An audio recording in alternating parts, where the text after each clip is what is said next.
There are probably a lot of interesting molecules in plants that we've overlooked because we haven't had this context through which to evaluate them, to think about what might these cannabinoids do in the body or what sort of therapeutic compounds might we be able to make from them. Cannabis has kind of opened this doorway into an entirely new frontier of biomedical research, biochemical research that's going to be playing out indefinitely.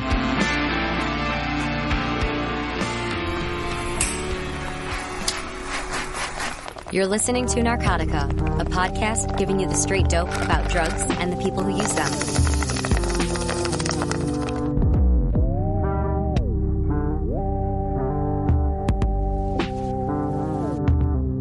Around 46% of Americans, nearly half the population, now have access to adult-use cannabis, which is a better way of saying recreational weed. It doesn't imply people are just trying to get faded. Marijuana is a medicine if it's cultivated or extracted right, and millions of people find relief or even pleasure from this fantastic plant. But as legalization accelerates, regulations have struggled to keep up. Most experts, and maybe many consumers, would agree that cannabis is not well regulated, or could use some improvements. Meanwhile, new cannabinoids like Delta-8-THC, THC-O, HHC, and more are hitting the streets, licit and illicit. This is a rapidly changing environment, which is far beyond THC and CBD, the two most well-known drugs in marijuana. I'm Troy Farah, and you're listening to Narcotica. We have a great show for you today, all about the science of cannabinoids and much more. But first, here's our one and only advertisement. Please support Narcotica on Patreon if you can and aren't already. Not a lot of podcasts last as long as we have. We've made more than 60 episodes about so many different types of drugs and drug culture and public health initiatives that are related to drug policy. All of it freely available to the public because we want to help people who use drugs be safer and healthier. Go to patreon.com/narcotica and then message us. We'll mail you stickers or give you a shout out on the show. And my wife, Ryan, she just designed this beautiful coffee mug that we hope people will be able to order soon. We're bringing you more stuff as much as we can. That's it, patreon.com/narcotica. Thanks for listening, and now on to the program. My guest today is Jason Wilson, based in Medford, Oregon, and host of the Curious About Cannabis podcast, and author of the book of the same name, both of which can be found at cacpodcast.com. Jason is the founder of Natural Learning Enterprises. He's a biologist and science educator who has been studying the biochemistry of the cannabis plant and cannabis-derived products for nearly a decade. Jason has done work with groups like the International Institute for Cannabinoids and serves as a member on the board of directors for the Oregon Cannabis Education and Resource Center. Jason, welcome to the show. Thanks so much for having me. Happy to be here. Let's start with some basics. Why are you interested in cannabis, and what are you excited to learn about in the future? Great question. So my connection to cannabis goes kind of far back. So as early as when I was 12 or 13 years old, I got really fascinated in studying drugs in general. So I was always known in high school as that guy that knew everything about cannabis and psychedelics and, all of these different things. But I never thought that would become a professional part of my life. But when I got into college, I was in this interesting position. I was going to the University of Mississippi, whereas some people listening probably know that the University of Mississippi has one of the only federally legal cannabis research and development labs. And as I was going to school there, I was also working for the IT department for the college. And I ended up getting a lot of experience in labs. For some reason, probably because of my interest in science and stuff, I always took the calls whenever someone in a science department, called. So I ended up spending quite a bit of time in the NIDA cannabis lab there, helping them fix equipment and stuff, and got to know the researchers there. They gave me all sorts of tours and showed me all the research they were doing. And it was super fascinating. And, that version of me in my early 20s, was so excited because of the version of me that was 13 years old, starting to study the science of all of these things. It just kind of came around full circle. So I decided at that time, with the encouragement of some of those researchers that I knew there, to start to pivot into natural products research in general. And once again, didn't actually think I'd have the chance to work with cannabis, just wanted to work with medicinal plants and understand how they work, basically. and ended up moving out to Oregon for grad school. And I ended up becoming a medical marijuana patient. I have several back injuries, spinal cord injuries, and ended up engaging with cannabis that way. And through kind of getting involved in the cannabis community in Oregon, ended up discovering while I was in grad school that there was a natural products lab that was thinking about playing with cannabis.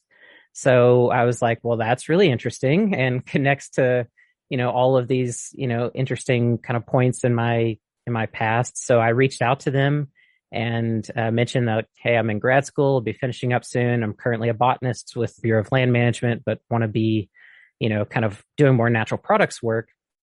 And one thing led to another. I went for an interview. I ended up being one of the first employees that were hired to start to build out this cannabis side of this lab. We ended up building a lab called Cannabis Research, which was one of the first cannabis testing labs and research and development labs in Southern Oregon. We ended up being one of the first accredited labs in the state. And that catapulted me into this journey I've been on of investigating the chemistry and contaminants, microbiology, and everything of the cannabis plant, and all of these myriad of products that end up emerging in the industry. It's been a wild journey.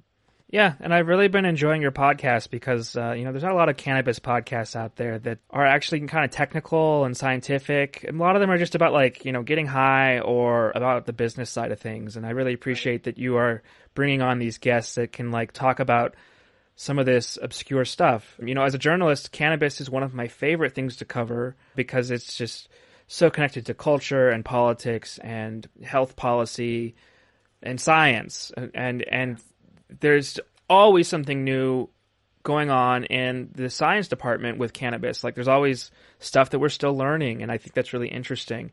I've been fascinated by the rollout of these new THC analogs. Some of them aren't technically new. Right. They go back, the discovery of them is, decades, but they're new in the fact that they're appearing in cannabis vaporizers or edibles, or people are taking them, these sort of obscure THC analogs. And they're kind of going mainstream, which is fascinating to watch. Yeah.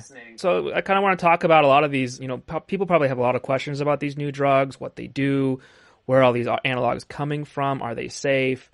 But I think the first question I have is, how is any of this legal? I mean, I sort of know the answer.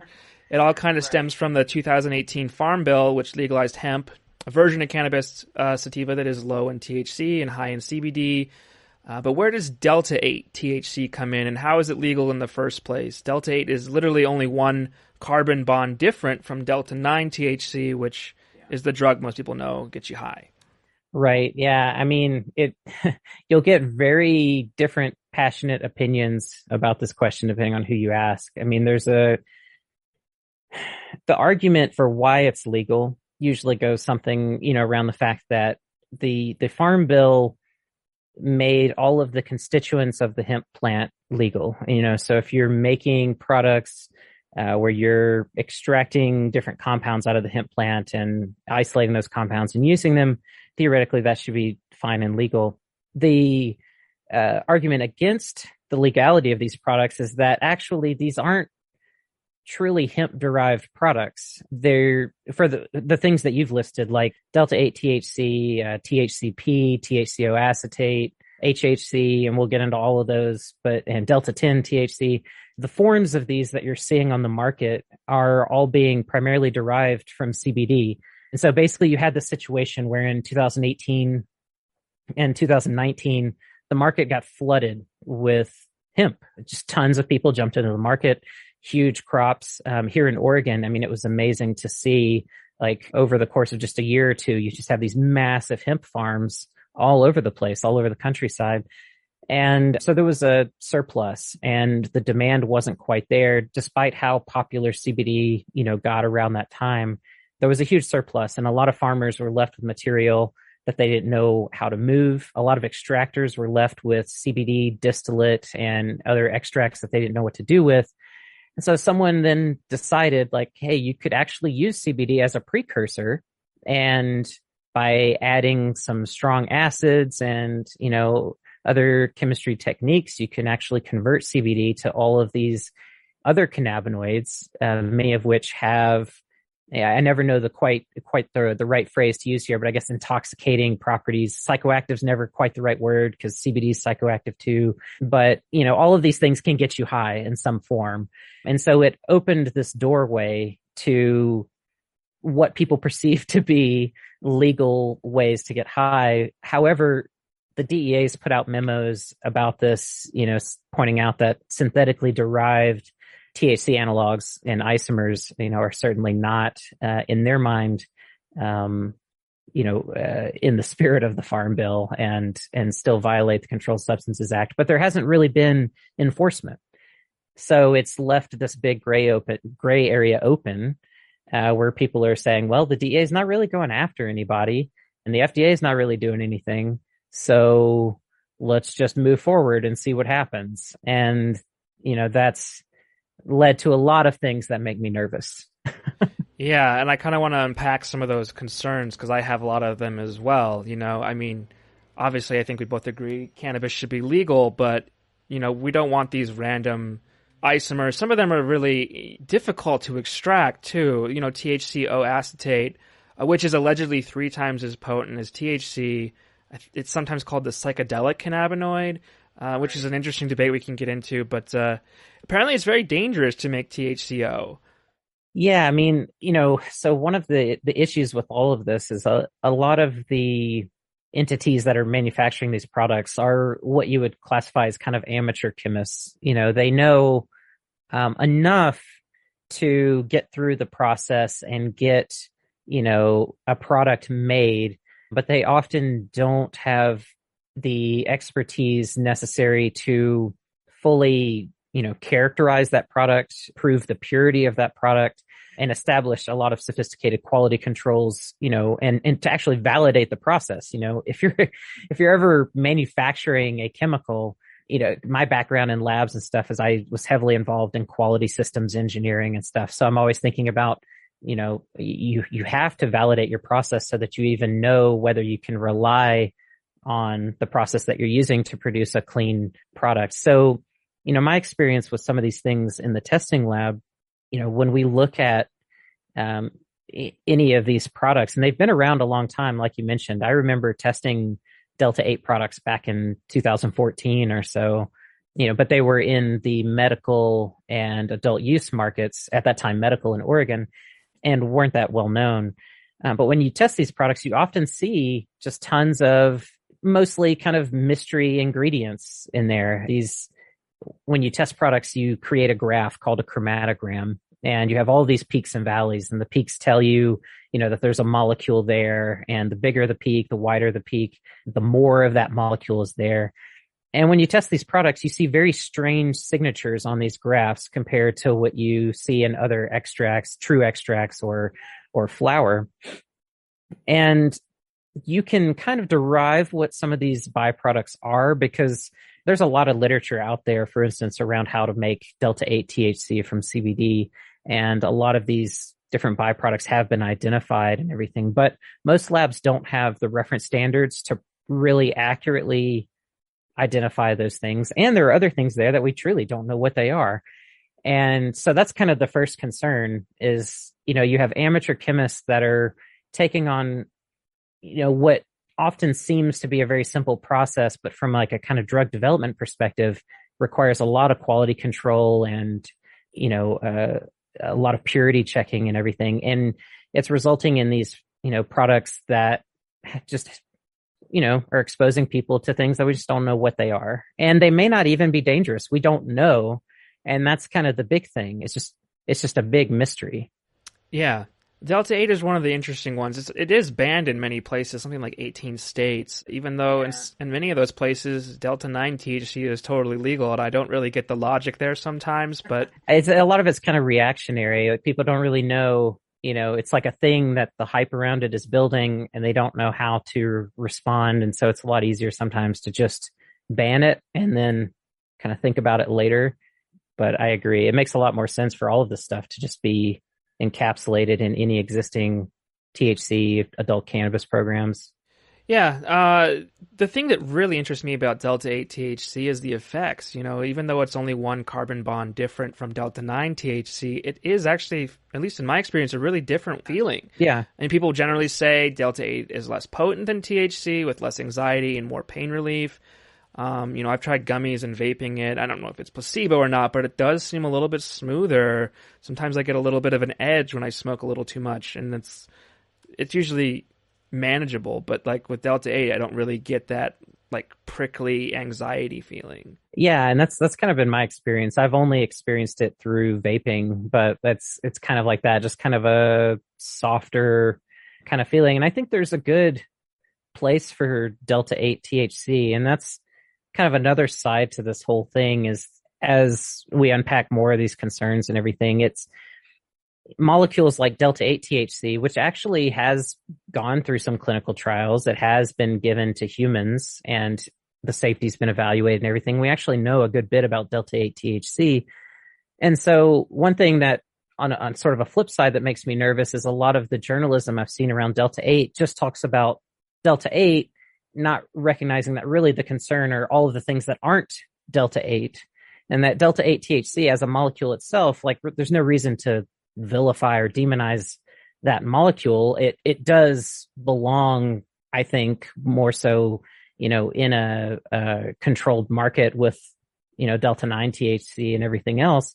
But, it seems to be just as safe as Delta-9 THC is. You just have to worry about how it's made. Yeah, and there's a lot of like counterfeit Delta-8 products out there. And we can get into the whole EVALI vaping issue where a lot of like illicit stuff or stuff you buy at a gas station just isn't very well regulated, and you're inhaling this stuff, so that can create all kinds of health problems that are a little bit unforeseen. We don't really know a lot about this stuff, and so yeah, I agree with you. It's not really worth anyone's time to vilify a compound. I think every compound has some application to some degree. It just needs to be pure and it needs to be applied correctly, And the communication to the customer needs to be honest. And I think that's a big part of this too, that does, segue really well into the EVALI stuff of just customers knowing what they're consuming and being able to make an informed decision. And before going into the EVALI stuff, something that's funny that I've been thinking about a lot lately, when people talk about THC-O, THCP, I often wonder, I'm like, are they talking about Delta-8 THCP, Delta-8 THC-O, Delta-10 THC? There's all of these forms that can be made. Even with HHC, there are different kind of forms of that. And so being clear with communication about just what molecules are we actually dealing with, how do you know what molecules you have, and communicating all of that to the customer. That's mainly my perspective. It's kind of always a harm reduction, kind of thing. If people want to experiment with these molecules, like that's fine. Just be able to do it safely in a way where you're making informed decisions. But then, yeah, the EVALI stuff, then you're getting into not just chemical byproducts made from a bad manufacturing practice, but actually additives intentionally put into products, usually to help them, depending on the vape pen, help them wick better or draw better or reduce coughing and that sort of thing. And then that's led to some surprises. Yeah. Real quick, we should probably define what EVALI is for listeners. That's e-cigarette or vaping use associated lung injury. I know some people don't like that it's called EVALI because most of these injuries, sort of like one of them is like called popcorn lung. It just makes your lungs look awful. It can cause long-term damage. Some people have died, like less than 70 people. But the CDC also kind of stopped tracking EVALI stuff. They in February 2020, they're just like, oh, the cases have dropped, so we'll go do something else. And then COVID happened, and so the CDC has been kind of had their hands full. But most of these injuries, they've happened involving illicit products. Some of them, they don't actually know, and you can correct me on this, but like some of the research that I've looked at has said that like there's strong evidence suggesting that it's vitamin E acetate that's causing these injuries, but it hasn't been entirely proven. Like, we're not going to have a clinical trial right away. Like, people are allowed to smoke this stuff. But it seems like it's like illicit underground market vapes that are tainted with vitamin E acetate. Well, and it's it's hard to unpack for a lot of the reasons you just mentioned. The timing was kind of awkward because this hit in late 2019. People started getting sick and being admitted to emergency rooms and things for lung failure and whatnot associated with vape pens. And then you're right that that went through the winter, and then COVID hit shortly after that, at least in the States, around February, March, really started to get a lot of attention. And so a lot of the focus on understanding exactly what happened with that did, die off a lot, although there's some research that have been continuing that work and trying to unpack it. And so the vitamin E acetate thing, some people might just be wondering, like, where does that come from? Why would even people add vitamin E acetate? So there's a patent out there on using vitamin E in inhalation delivery methods. And the reason vitamin E is used is because it dramatically reduces the cough, reflex. And so when this patent was issued, it was done under this context of trying to develop products for, sick patients and things that really couldn't afford to cough very much, and in controlled formulations and doses, so that they could vaporize THC or CBD and do so in a bit of a safer way. Well, that patent gets out there, and then that's public information. People see that and they're like, okay, well, I might get in trouble for putting vitamin E in a pen, but vitamin E acetate, very similar compound, both vitamin E and vitamin E acetate, commonly used in cosmetics and other things. It's also cheaper. So they start using vitamin E acetate as a cutting agent. And vitamin E acetate was found in tissues from lungs, associated with the E Valley stuff that was going on. But you're right that there hasn't been a definitive causal link established. And what's interesting is in some of that research, they actually found that in some of the products that were tested, they didn't find any vitamin E acetate, but they did find squalene and squalane. And both of those compounds are interesting because they're very unstable. And when they're heated, they can degrade into things like acetone, methanol, formic acid, acetic acid, which can really wreck the tissues in your lungs pretty severely. Also, squalane and squalene are fairly big molecules. They're triterpenoids, so they have 30 carbons as their base, much bigger than a cannabinoid or a terpene or something like that, a smaller terpene that people would be associated with cannabis. And so these heavier oils, you can just imagine that inhaling long chain fats is generally not a good idea for your lungs. Just literally, it gunks up your lungs. It makes it harder for gas exchange to happen and things. You can have some oxygen deprivation. And in worst case scenarios, when you're inhaling these heavy fats, you can develop what's called exogenous lipoid pneumonia. And so now there's speculation that vitamin E acetate, may be a part of the problem, but, squalene and squalane may be a bigger problem. And it would make sense that with it being so unstable, you may not find squalene and squalane in the tissues that some of these researchers were looking at when they found vitamin E acetate, but you do find it in the formulations of the vape juices if you test those. And so that has kind of changed the perspective a little bit on how to evaluate this problem, that you really have to take it from both sides, matching, what was the product consumed and testing that product, and comparing that to the tissues of the person that consumed the product, and understanding these complex, dynamics that happen where you have these chemicals that break down into more, potentially toxic products. And, if people are consuming these in, really, really frequently, and if they're illicit vapes, then they're probably cut with higher concentrations of these things than you would see in the legal markets. Although you can find these things in the legal markets too. It's very uncommon now that people know about it and have called it out and are looking for it. But in general, it's not necessarily isolated to the legal markets, because a lot of these additives, there haven't been rules to test for them.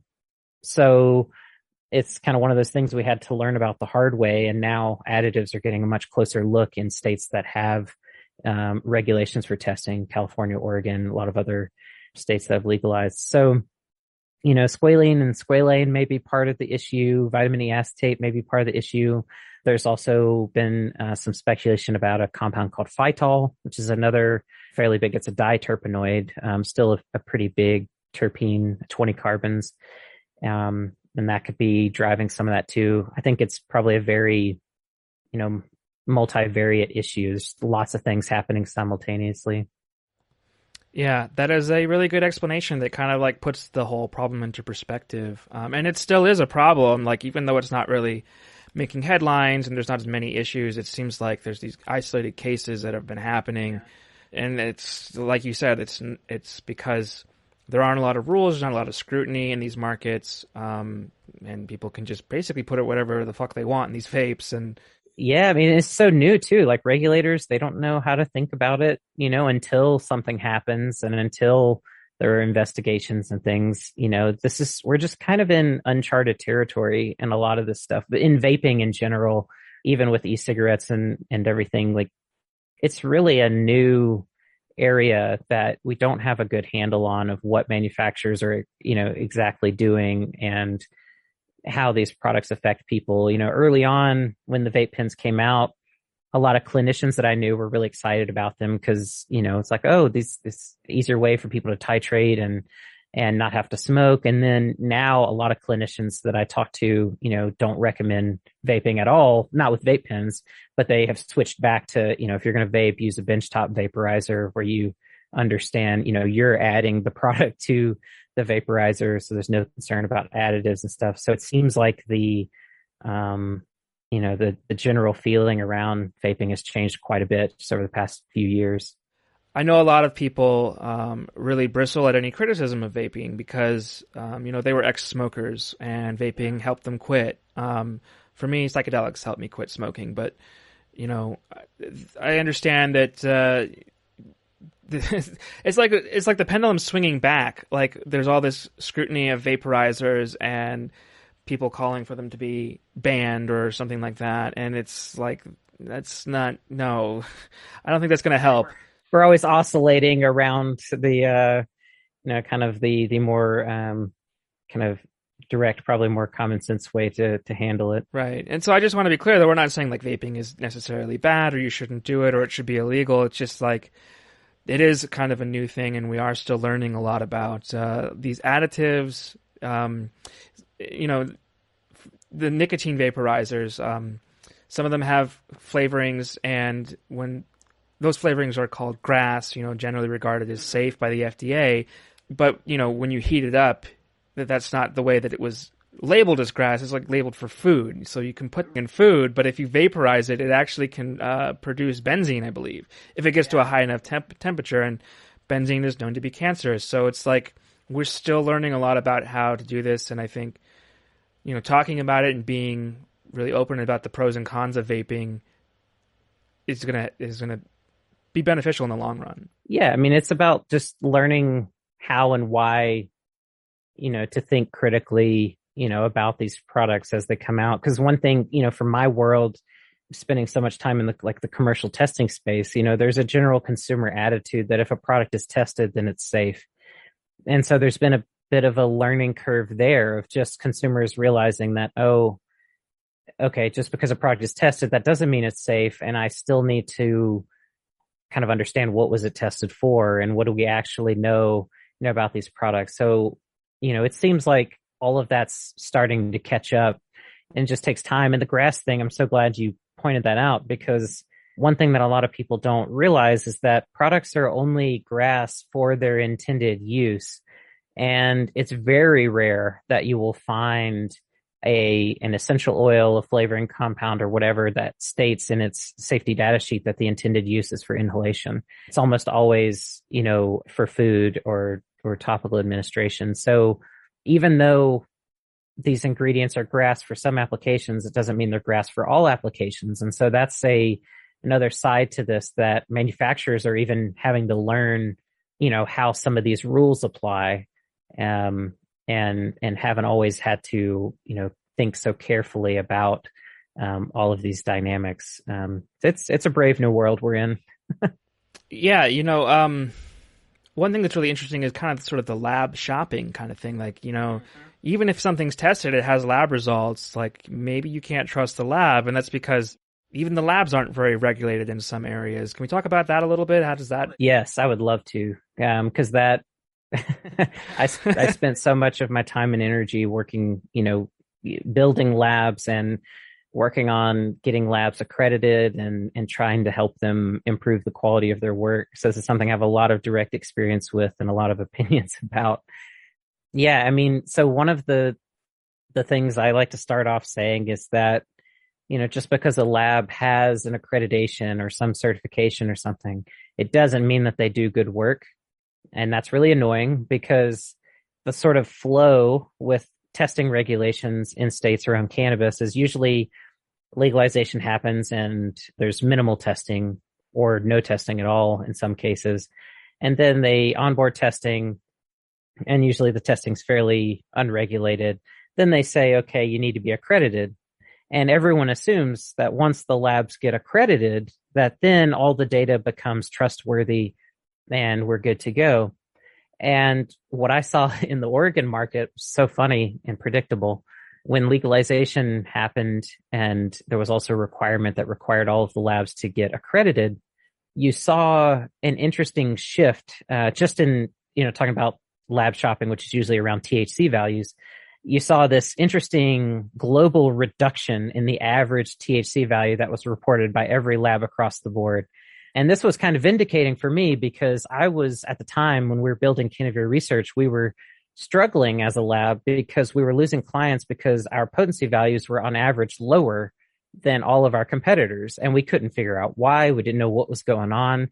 We participated in different sorts of proficiency tests and stuff, and we knew that we were doing things as well as we could at the time with what was known.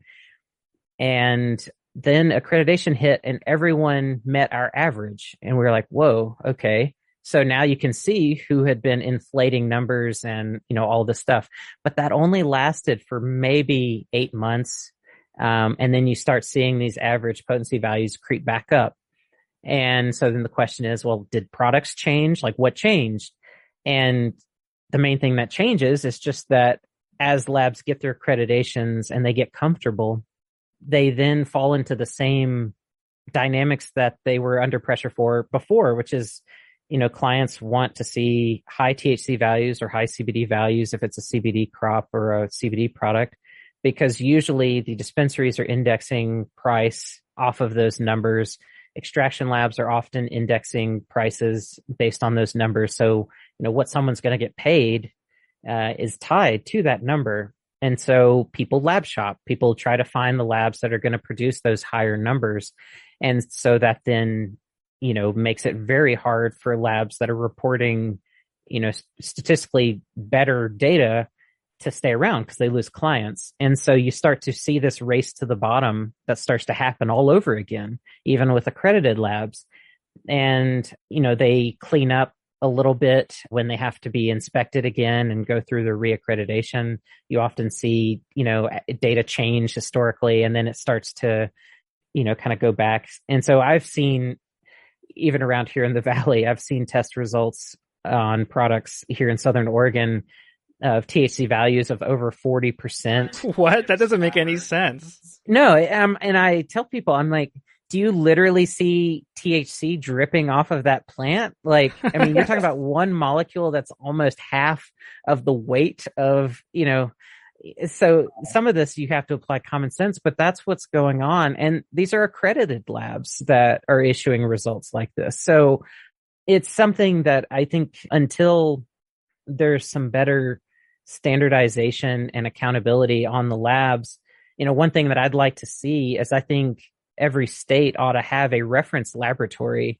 that is doing, investigating the statistics around all of the data that's coming out to look for anomalies, but also to be doing investigative work around things like these additives to be able to say, like, how can we get methods developed that are reliable to look for these things, issue those out to the commercial labs so that there's better validity to the data sets that are being generated. Because right now, comparing data from one lab to the other is virtually impossible, depending on what products you're talking about. When it comes to edibles and topicals and, complex formulated products, the results are all over the place. So there's a big mess still in the testing space.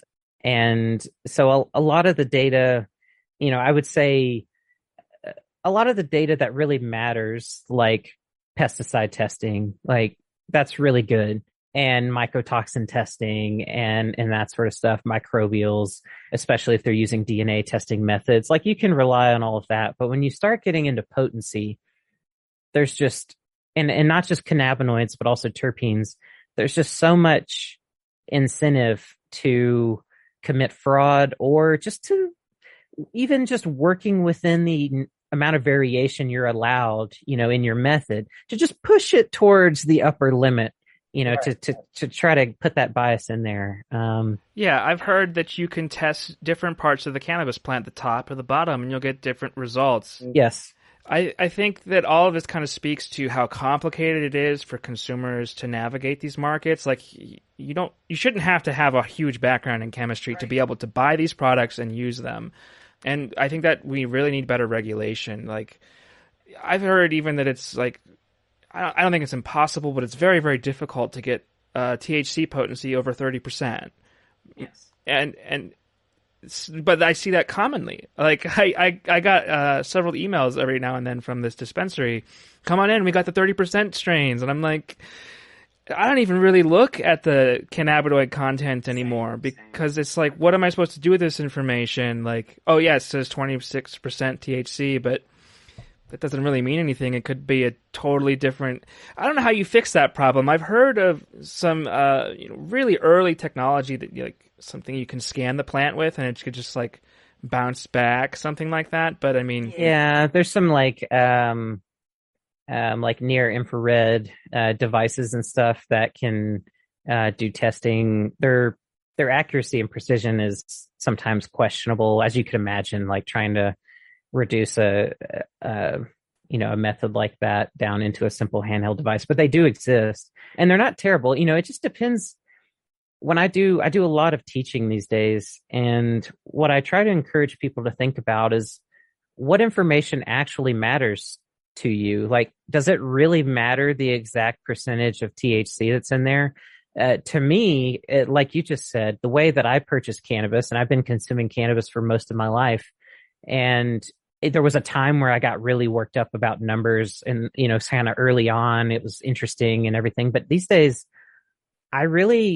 I just go off of the way something looks and smells. And I don't think about potency numbers, terpene profiles. I don't think about indica sativa designations, which that's all bullshit anyway. Yeah. And strain names, which are basically brand names. None of that matters to me anymore. And I'm able to treat my own medical issues and everything just fine. I'm not having I don't know. I don't feel like I'm missing out on anything. The one thing I do pay attention to are the ratios. So, how much THC to CBD? When I'm having bad back pain, a 4-to-1 THC leaning product is going to usually work better.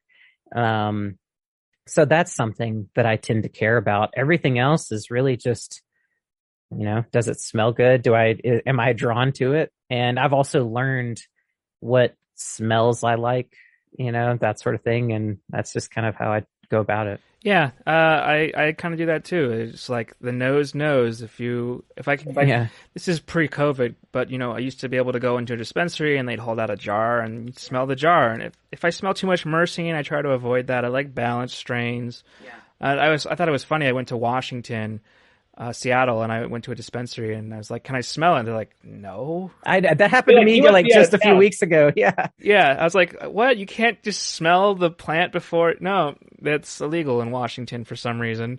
Canada too. That's something that I find really, really interesting. because I think that's really one of the most important things to make a choice. So it sucks when you're stuck in this position of like, okay, I've got to spend money just to know whether I want this or not. But yeah, I had that experience too in Seattle. That is sort of just like, I guess the life of a cannabis patient is you're always sort of experimenting and tweaking your regimen or whatever, which is kind of fun, but sometimes it's like, man, I took a little too much. I need to. Sometimes smoking hemp cigarettes help me come down a little if I'm too high. I guess, we're talking about all these problems. I really like to present people with solutions as well. Yeah. So, I mean, like, let's talk about the future of regulation and, like, maybe things you see that are improving, better ways of doing this stuff so that, people can feel comfortable consuming cannabis in a way that's not like this black box. Yeah. I mean, one thing that I encourage people to focus on are the things that, humans have been interacting with for thousands of years. Cannabis flower, hash, and kind of fairly simple extracts. That realm of things is safer than it's ever been.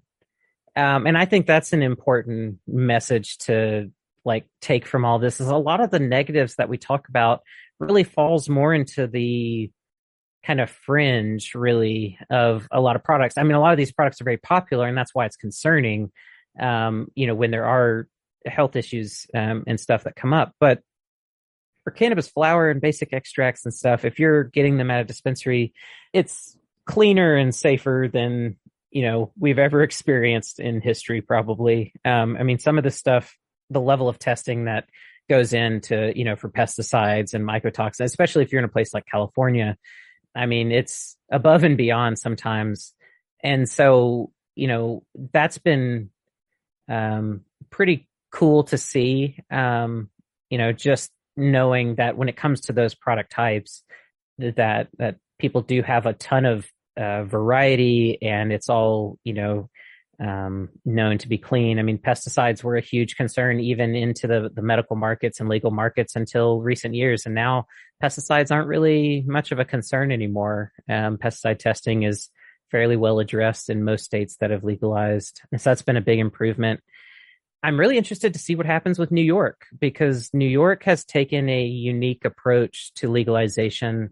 And, they're allowing gifting, which isn't always common. Like here in Oregon, you can't just give away weed, which is kind of a weird thing. Like weed is legal. Why can't you give it away? But usually the reason that's not allowed is because different like contests and things are usually developed. And also like gifting is used to just move product into places, markets and stuff that it necessarily maybe shouldn't go to.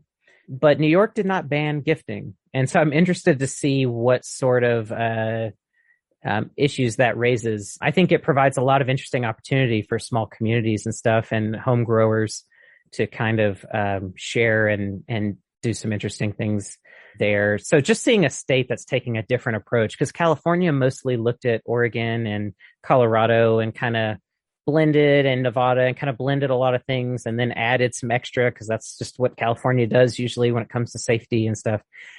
And so New York took a different approach. Also seeing states like Virginia. So like I said, I'm originally from Mississippi. So seeing states in the Southeast start to, come around to some of this is very fascinating to me. I was really upset to see what happened in Mississippi. For those that have followed some of the law changes, Mississippi in the last election actually through a voter initiative legalized medical cannabis. And then the state's Supreme Court came around and basically threw out a technicality to nullify it. And that's being appealed. But still seeing that kind of stuff happen is very exciting to me. And that's just going to lead to more education, more awareness. And that's going to start to continue to erode the stigma, that's around cannabis use, especially in places like that where, sometimes I think people out in California and Oregon and everything, we get so spoiled with just how open the culture is and everything. And then, I make trips back to Mississippi or talk to my friends and, you remember that it's still very strictly prohibited in a lot of places. And there's still a lot of stigma and a lot of just danger for, users and growers and other things. So seeing that all start to, the dominoes are falling, and, there's a lot of change. And even in those southeastern states where there has been a lot of prohibition and everything, there's so much support for cannabis in general, and not just CBD. And that was made apparent in the Mississippi ballot initiative for medical cannabis. And so the evidence is there that there's a lot of positive change happening, even when it's kind of under the radar. And so that's really exciting. And then just seeing what people are doing with cannabinoids is super fascinating. Like all of these different products that are being made. Some of them I think are really silly, but it's fun to see that they exist. Like, I don't know why anyone would need a CBD infused pillow. Yeah, I know. I understand that, because I was really skeptical of CBD topicals, like rubbing cream. I was like, what the fuck? That doesn't make any sense. But there actually are a lot of cannabinoid receptors on your skin. So I don't know. Maybe absorbing it through a pillow would work, but it just doesn't seem like a really efficient way to do that. It seems very low dose. Yeah, I mean, there's like, I remember hearing about like a caffeine infused shampoo, and it's like that doesn't work at all. Like the levels of it and the absorption through the skin are just doesn't make any. It's just a way to sell you a product at a markup. Yeah. Yeah, so are people selling THCP products? Because I did a story for Vice on THCP when it was discovered, and I haven't really seen much research on it. I didn't know people were actually selling it. I thought it was just kind of like, oh, this exists. It's 30 times more potent than THC. Maybe, yeah, that's the big thing. 30 times more affinity for the CB1 receptor. And that kind of gets to the THC-O acetate thing too, that it's sometimes hard to decipher, when we're looking at whether, something has a greater affinity for receptor. Does that actually mean it's that much more potent or not? I haven't been able to try THCP, but I know, it's funny. One way to follow some of this stuff is when you get in some of the cannabis circles on LinkedIn, you eventually start coming across some of these THCP manufacturers and other things. And there was a lag. So when THCP was discovered in the plant, because it had been synthesized before and speculated that it was in the plant, but when it was finally discovered and that news broke, there was about a lag of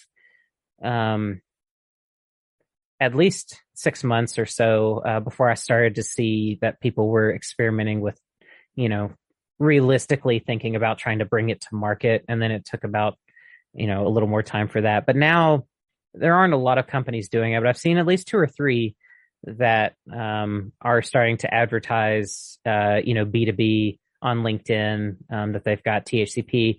But it's one of those things, like I said, what form of THCP is it? Is it Delta-9 THCP, Delta-8, Delta-10, Delta whatever, and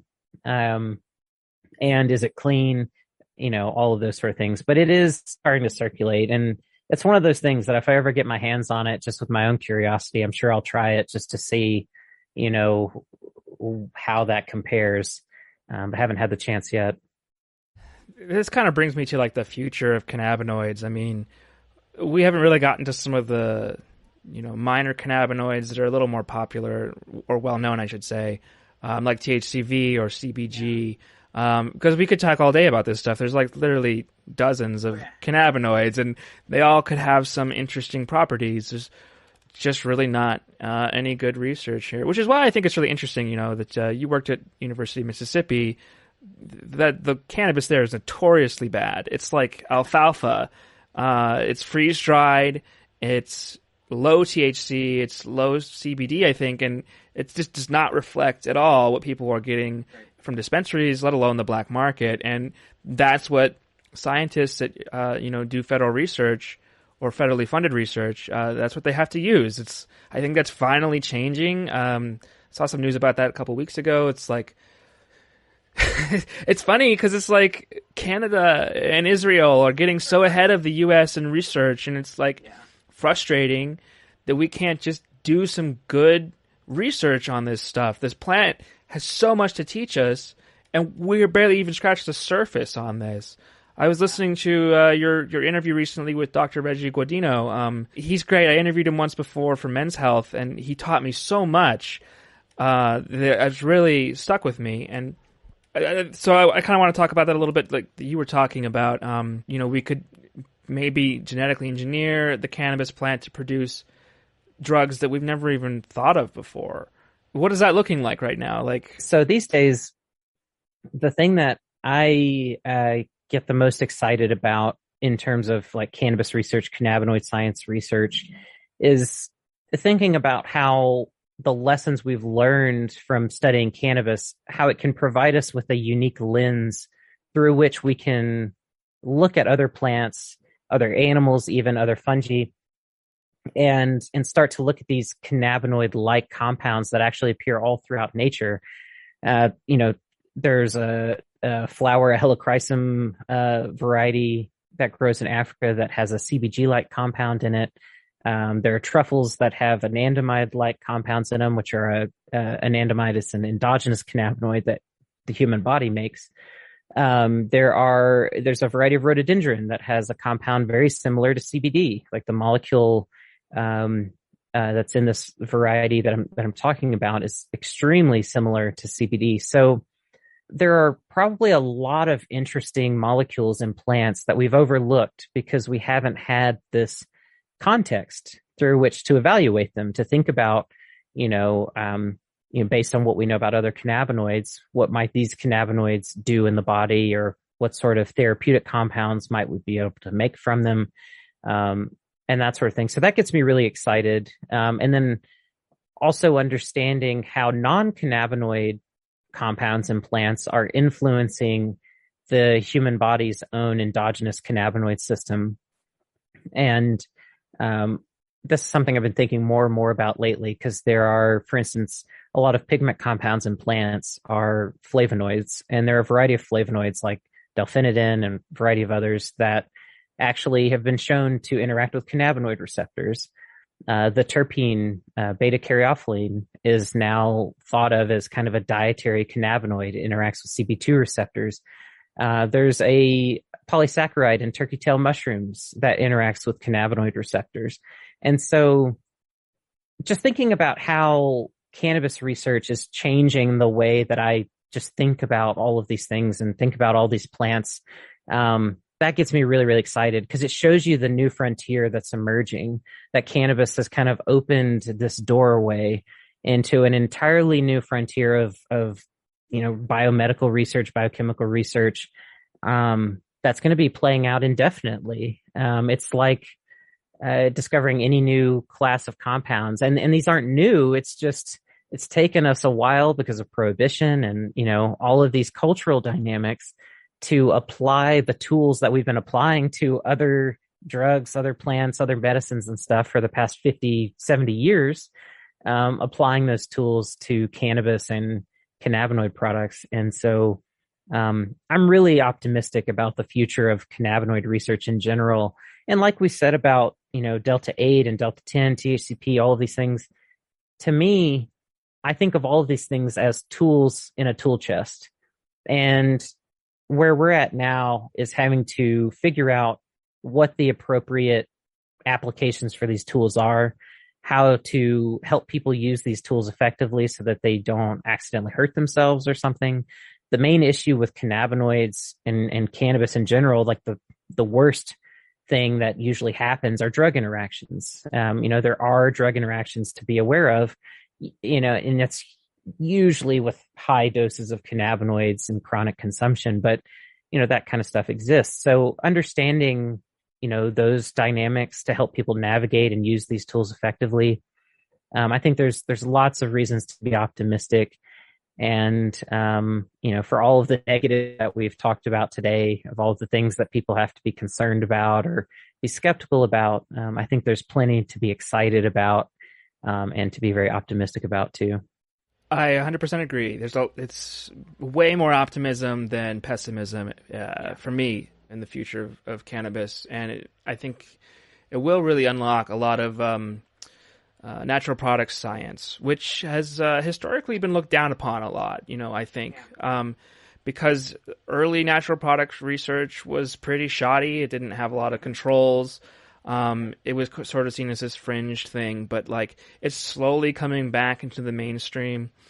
There's this researcher I really like, Dr. Quave, and she's doing stuff looking at new antibiotics and plants and stuff, and she's like one of the studies that she did was she looked at this old writing from this Civil War Confederate guy, totally racist asshole that had slaves, but he was a doctor, and he like talked to the natives, and he like collected all this information, and he used some of these plants as antibiotics to treat wounds during the Civil War. And they're going back and like analyzing these plants and finding, oh, well, they actually do have antimicrobial properties, and maybe we could develop these into new antibiotics because antibiotic resistance is a thing. So very fascinating research, and like that's just, I think cannabis kind of bleeds into that a little bit. Even directly, because there's a lot of research looking directly at that antibiotic activity in cannabinoids, CBD, CBG, and others for that very reason, to try to figure out alternatives for treating MRSA and stuff like that. Yeah, I know that especially at the beginning of the pandemic, a lot of people were like, well, cannabis can cure it. Can cure COVID. It made me roll my eyes, but I mean, hey, there is some evidence that like, cannabis can be anti-inflammatory. Inflammation is one of the big problems with COVID-19. It's just like, I really roll my eyes at people that are just like throw around the word cure, or cannabis can treat literally everything. It can treat a lot, and it's the fact that we like had this whole system in our body, the endocannabinoid system, that was overlooked until basically the 90s. And it has so much to do with regulation of the immune system and mood and all these other things. Like, and we just totally are barely even researching this. It's an interesting time to be alive. I think that I keep hearing this theory that like, cannabis is going to lead to personalized medicine. We'll have these formulations of cannabinoids and terpenes that's sort of just like built for you and your body and that kind of thing. And I don't know if we'll ever see that, but it's interesting. Which, brings up the question I wanted to ask, is do you believe in the entourage effect? This is this idea that all the different components of cannabis work together to kind of create this synergy. And synergy is, 1 + 1 = 3. The sum of its parts is more or something. And I hear criticism of the entourage effect. I've written about it many times. It's a really fascinating phenomenon to me. But there's a lot of people that are like, it doesn't exist. It's only really, the entourage effect is specifically talking about 2-AG, which is this endocannabinoid and its other related metabolites. And there's like some research that have come out. I think you might have probably seen this study that came out a year or two ago that was like, terpenes do not act on the CB1 or CB2 receptor. Maybe there isn't an entourage effect. What are your thoughts on this? Yeah, this is another thing I like talking about, because it's something I've thought about quite a bit. So there's an interview I did with Dr. Vincenzo DiMarzo on the Curious About Cannabis podcast that I recommend people listen to that are interested in this topic, because Dr. DiMarzo was an endocannabinoid researcher that was publishing those papers in the 90s, that you referenced about the endocannabinoid system. And he was one of the authors that published, for one of the first times in the late 90s, what the endocannabinoid system is, how it functions, that sort of thing. And he was also a part of a study that you referenced that referred to this concept of an entourage effect. And in the paper where this entourage effect concept was first proposed, it was a study, like you said, looking at 2-AG, which is an endogenous cannabinoid in the body. And researchers basically found that this compound was behaving differently at cannabinoid receptors when it was in the presence of other compounds. But those compounds, those extraneous compounds, didn't actually have activity at cannabinoid receptors themselves. So there was this idea of, there's an entourage effect here that these, sort of like a politician with their entourage, that, these members of the entourage, they're not directly effective, at the site of action, but when they hang out with 2-AG, they have a collective activity that's different. And like you said, it's kind of it often gets sort of conflated with this idea of synergy or things being greater than the sum of their parts. So, when the entourage effect was first proposed, it was really this idea of there are compounds that don't have activity at cannabinoid receptors that change the activity of endocannabinoids and how they affect cannabinoid receptors. And that concept over the years into the early 2000s and mid 2000s got conflated with a concept called the ensemble effect. And there were some papers written about one actually called greater than the sum of its parts. I think it's called like cannabis extracts greater than the sum of its parts. That talks about this idea that the compounds in cannabis work together to provide unique effects that are different than any single constituent could provide on its own. But that's a subtly different thing than what Dr. DiMarzo and his colleagues proposed when they first talked about the entourage effect. And so the kind of pop culture idea of entourage effect is one thing. The kind of more technical scientific version of that is kind of slightly different. And when I asked Dr. DiMarzo this question you asked me of, sort of what's going on with the entourage effect and that sort of thing, he pointed out that trying to study the pharmacology of a plant is an incredibly difficult task. Just understanding how a single compound works or a few compounds in a mixture work is a very difficult task because the human body is really complicated and there's a lot of variables to consider. And so, I think that there's not a good science to explain what the phenomena that people refer to as the entourage effect, which is, this herbal synergy usually presumed to be between the cannabinoids and terpenes. There was a more recent study looking at terpenes that found that terpenes can interact with cannabinoid receptors at really high doses. But that study, I don't know how relevant it actually is because the doses are so high. It doesn't really compare to herbal cannabis or cannabis extracts. Right. But there's so many dynamics to consider. I mean, cannabinoid receptors don't appear by themselves in the body. They appear a lot of times kind of joined with other receptors like serotonin receptors. So there can be all sorts of compounds that could be eliciting unique actions when in complex mixtures like an herbal form of cannabis or cannabis extract that are just very hard to tease out. And so I think that certainly there are formulations of cannabinoids and there are varieties of cannabis that affect people differently. And I think that's fairly obvious, especially when you talk about different ratios of cannabinoids.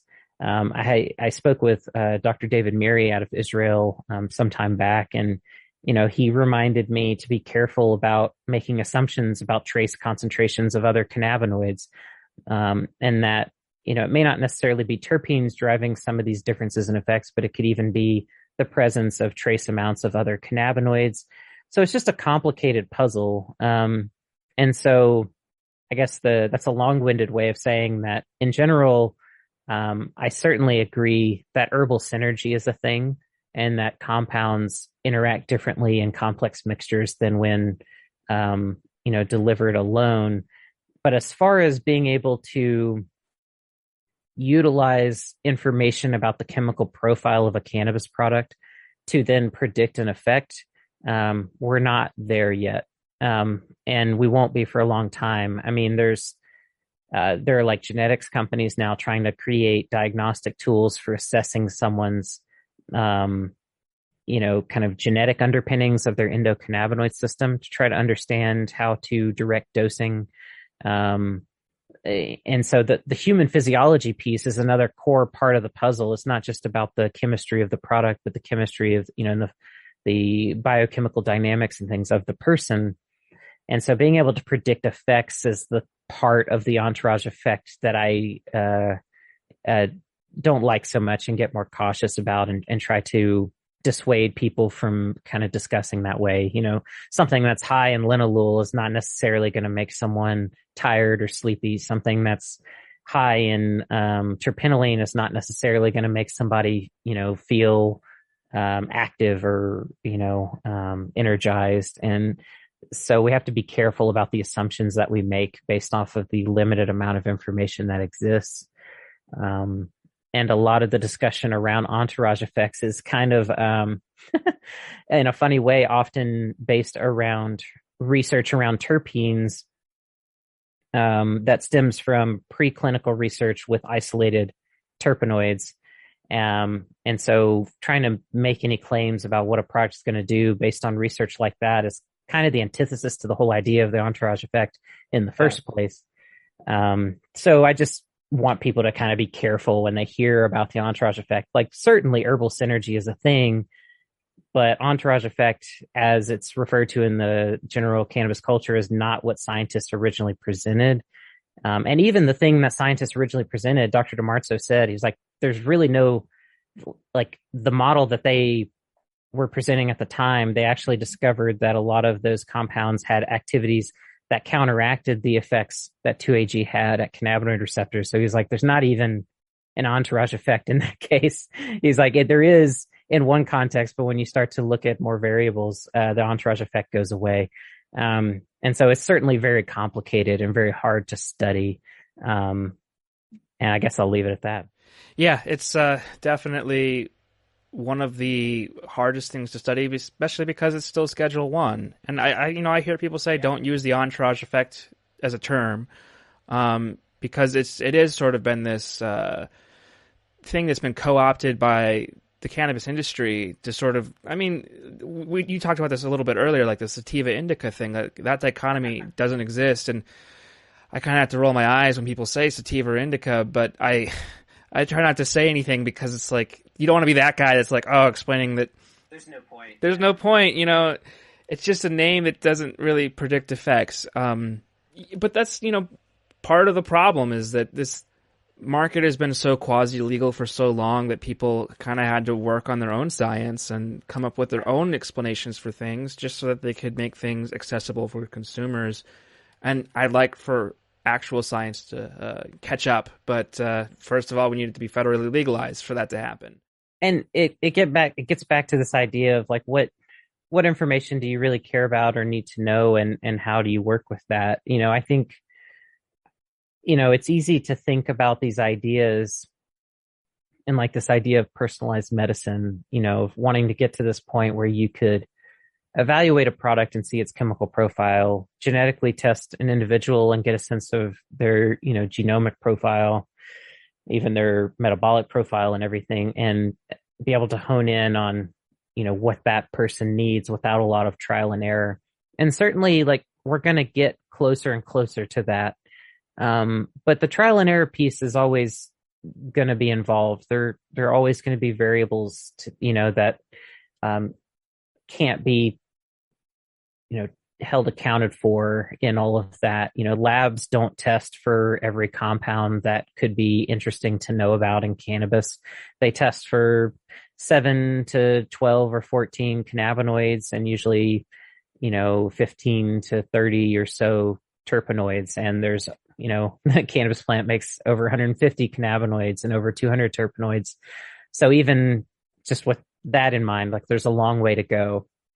And so, I always just try to encourage people that if you're really interested in understanding how different cannabis varieties affect you, or different types of cannabis products affect you, it kind of goes back to like journaling and being in tune with your own body and recognizing, that just because someone says something about how a product affected them, that doesn't necessarily mean much for you. It might, but you kind of have to take it with a grain of salt. And, and not everybody needs to know, those nuanced ways their body is reacting to things. Like, some people genuinely just, want to get high and want to enjoy cannabis and don't necessarily care about any of the other stuff. And then other people, whether they're connoisseurs or patients or whatever, do really want to dive into all of that. And, so just coming back around to thinking critically and, what information actually matters and what are you trying to get out of your experience. And if you're really wanting to, dive deep, then experience journaling is, to me, still one of the best ways to do it. And there's some great tools that have been developed for that. There are apps and, nice journals and things that have been made specifically for cannabis to help people evaluate how things are affecting them. So I really recommend people look into that if they're, particularly interested in entourage effects and all of that. Sure. Well, seems like a good place to wrap up. This is a really interesting conversation. I always love nerding out about cannabis. Yeah, likewise. Jason, where can people find you? So as far as Curious About Cannabis goes, we're all over social media, Facebook, Instagram, Twitter, LinkedIn, and YouTube. Just search for Curious About Cannabis.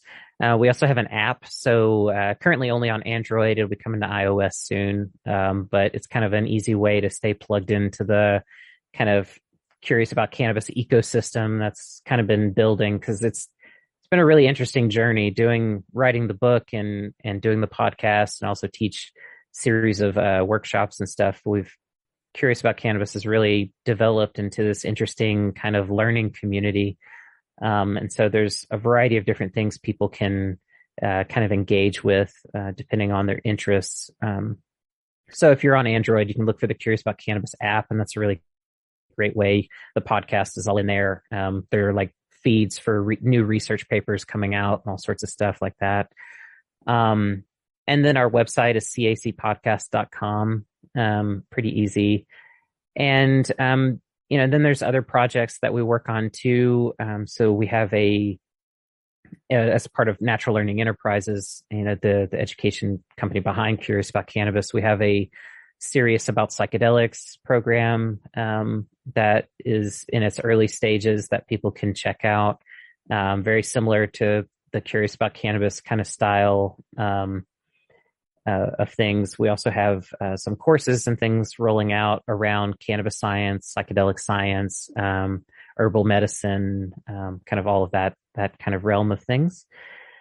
And there's also another podcast people can check out where we spin off in these other kind of non-cannabis topics, but often that end up relating back in some form or another. But Isn't Life Curious? And you can find that at isn'tlifecurious.com, or just search for Isn't Life Curious wherever you listen to podcasts. And definitely reach out to me. I'm always happy to engage with people. Education is a huge passion of mine, which is why I do, all of the media and outreach stuff that I do. So definitely feel free to send me messages, ask questions. I'm always happy to get people pointed in directions to find, whatever kind of information they're looking for. And yeah, I hope people enjoy the content.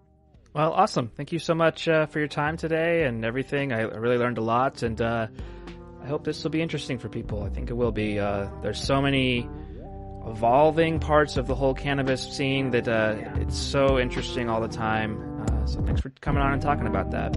Absolutely. Thanks for having me on. I really appreciate it. It's been great to chat. And I look forward to continuing to see what all happens on Narcotica as well. You guys are doing great work, so keep it up. Thanks. Thanks for listening to Narcotica, an independent production by Christopher Maraff, Zachary Siegel, and Troy Farah. I'm your co-producer, Garrett Farah. If you like the show, you can support us by joining our Patreon. Just go to patreon.com/Narcotica. A little goes a long way, so we are very thankful to the people that decide to help us out. If Patreon isn't for you, that's fine. You can still help us by spreading the word. Be sure to rate us wherever you get your podcasts and tell a few friends. Our theme music is by Glassboy. Jenny Shea is the voice of Narcotica, and additional music is by Dumb with Fish. You can follow us on Twitter, YouTube, Facebook if the servers aren't being scrubbed, and Instagram. Those are the best ways for you to contact us should you have a suggestion, complaint, or just want to whisper nice things in our ears. SoundCloud, YouTube, Spotify, iTunes, you name it. That's everything, guys. Have a good week.